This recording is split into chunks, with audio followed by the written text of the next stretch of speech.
कक्षा 11वीं विषय गणित प्रश्नावली 15 अध्याय 11 शंकु परिच्छेद आरबी त्रिपाठी। प्रश्न 22वां।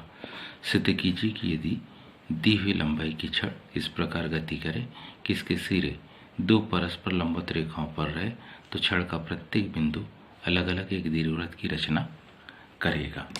अब इसको थोड़ा सा ध्यान से देखो।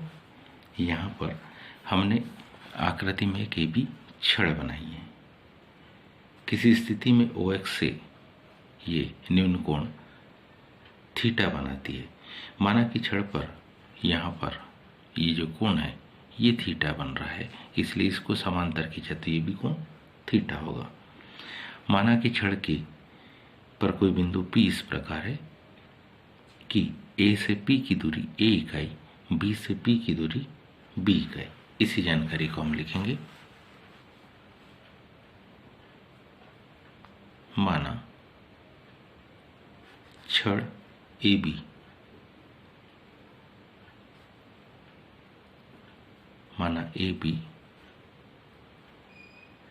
छड़ AB किसी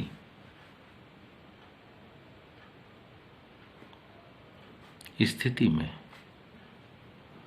OX से थीटा कोण बनाती, वो भी न्यून कोण।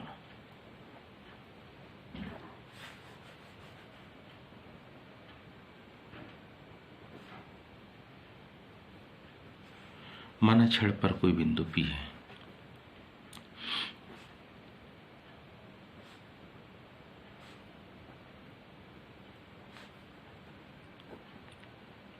माना छड़ पर कोई बिंदु P X, Y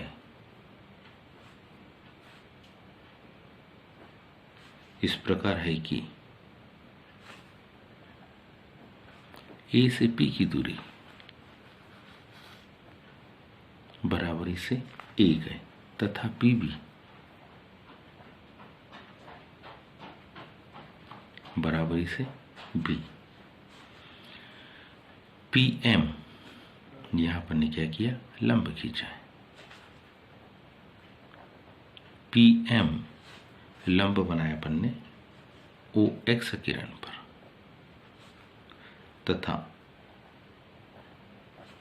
P से N लंब बनाया अपन ने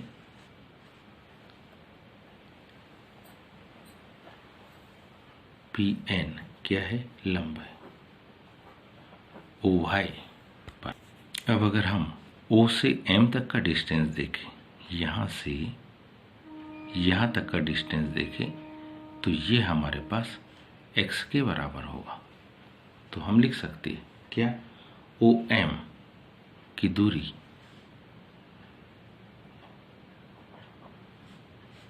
और NP की दूरी, जितनी O से M की दूरी उतनी ही N से P की दूरी है, और ये दोनों की दोनों दूरी कितनी, X इकाई के बराबर रहेगी। X को अगर साइन कास के रूप में लिखना चाहे तो हम लिख सकते X बराबरी से क्या, B cos थीटा।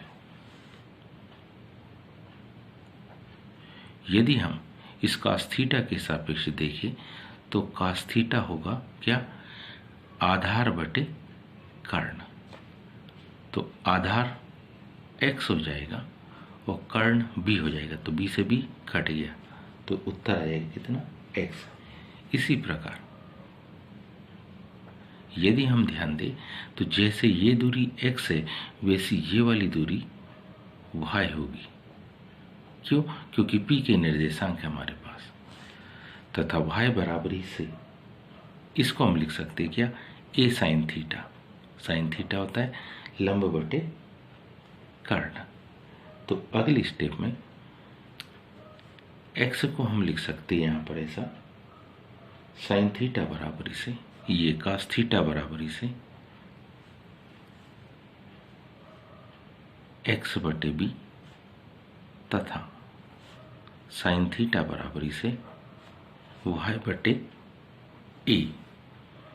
सर्वसमीकरण लगेंगे cos square theta plus sine square theta की, और उससे इस समीकरण को कंप्लीट कर इसके दोनों पक्षों का वर्ग कर जोड़ देंगे। दोनों पक्षों का वर्ग कर जोड़ने पर, जब इसके दोनों पक्षों का वर्ग करके जोड़ेंगे तो इधर होगा x square by b square plus y square by a square बराबर इसे cos square theta plus sine square theta. हम इसे सब जानते हैं किसकी value, cos square theta plus sine square theta. हम में से सब जानते cos square theta plus sine square theta हो तो बराबर इसे हम लिखते हैं 1। तो इसके आधार पर ये दीर्घवृत्त का समीकरण एक्स स्क्वायर बटे b square plus y square बटे ए स्क्वायर बराबर इसे 1, यही अपने को सिद्ध करना था, अतः सिद्ध हुआ। उम्मीद है आप सबको ये समझ में आया होगा। आज के लिए इतने, शेष कल। धन्यवाद।